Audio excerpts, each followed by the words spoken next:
Hey everybody, it's Mitch and welcome to my next video. Today we are going to be talking about something a little different. So, as many of you know, especially seeing as that's the main focus of this channel, I play Dungeons and Dragons.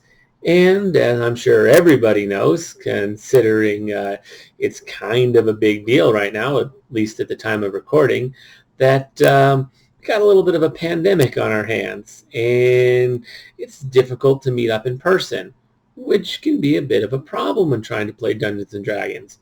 So what do you do? Well, there's some options on that. That's basically what this video is going to be talking about, is how to go about playing D&D in modern times when you can't meet in person very easily. So there's some few options. My group, at least for some reference, my group has been meeting every week virtually. We have not been meeting in person for the most part. And we have been doing that just fine throughout the entire quarantine. So let's talk about what resources you can do.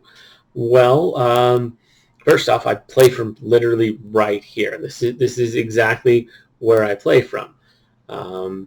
This is actually the same setup I use. I just play directly from here. Now, there's a couple of resources that my group uses. First off, we use Roll20 in order to handle all the combat, which for my group is most of the time. So we use that. It's pretty simple, pretty self-explanatory. There is a little bit of a learning curve, but most of it is stuff that you're kind of best off just working at and figuring out for yourself. If people have questions, I can do a video just about Roll20, but for now, we're just going to say, yes, Roll20 is great.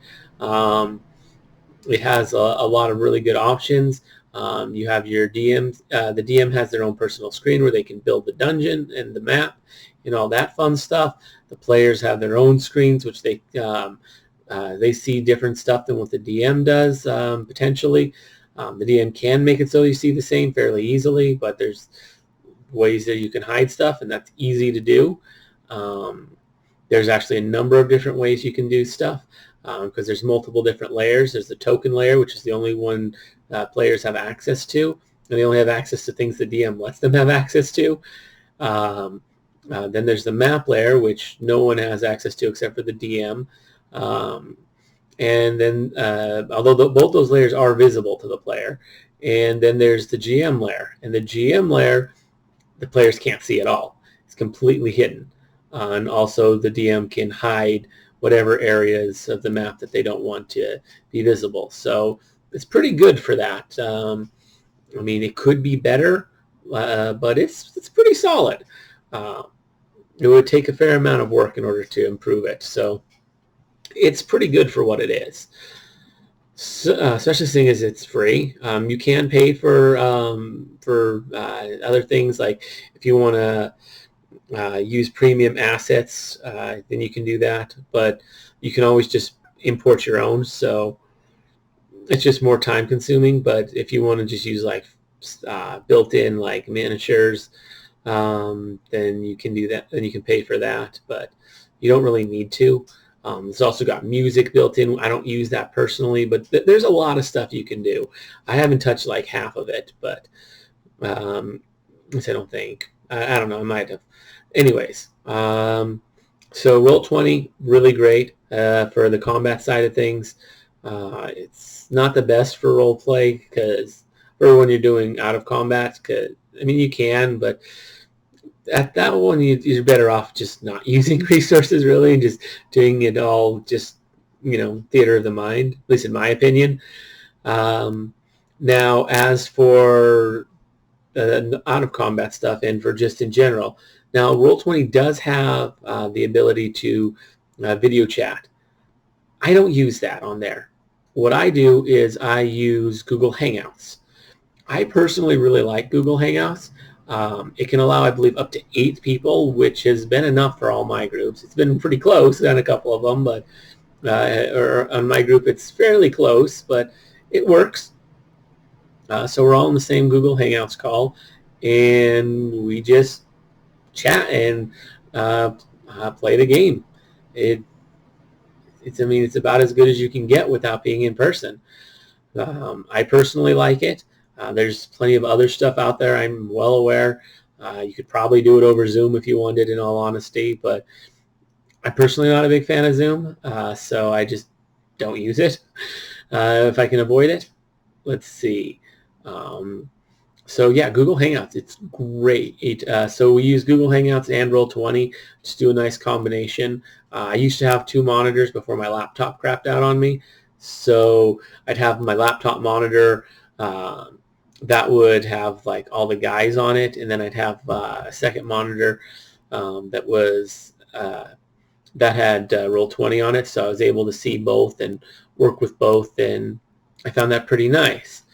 What you could also do is, well, what I've been doing lately, because I only have 1 monitor now, don't have the money for a second one anymore, but so I just do split screen, which it's not as good, but it works. At least I can see the guys, and I can also see the map. It's a little hard to see the map, but it is what it is. So, and when I need a bigger screen, I can just, put it full screen and then not see the guys for a minute, but it's whatever. Personally, I find it to be a pretty good tool, in all honesty.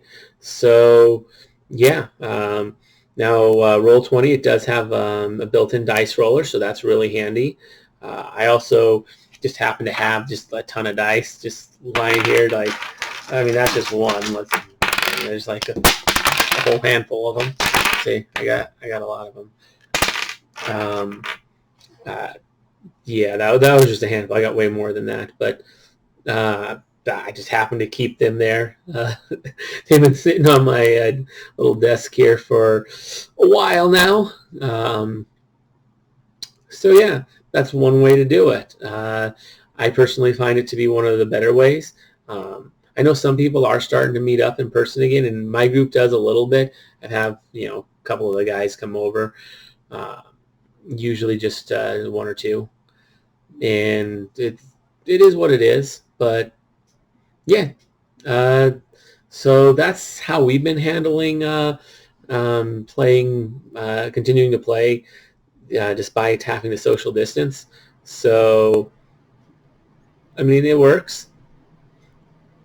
Yeah. If you guys have any questions on anything really, just feel free to let me know in the comments below. I definitely love hearing from you guys. If you guys enjoyed the video, please consider giving it a like, because that really does help. If you are not subscribed already, consider subscribing to the channel and ring the little bell, all that good stuff, so you can get notifications of when I post. And that's and if you enjoyed the video, consider sharing it. Maybe somebody who hasn't been able to play. Maybe this will help you get some groups started. You do still need to have a group. I'm not giving any tips on how to find groups here. If I get any, I suppose I can make a video, but honestly, I'm not sure I have the info on that one. That's one that I've struggled with a lot. But yeah.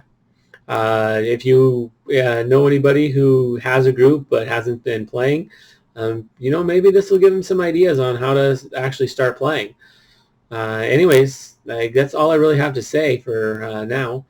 If you guys, so yeah. Anyways, I'm Mitch. I'll be seeing you.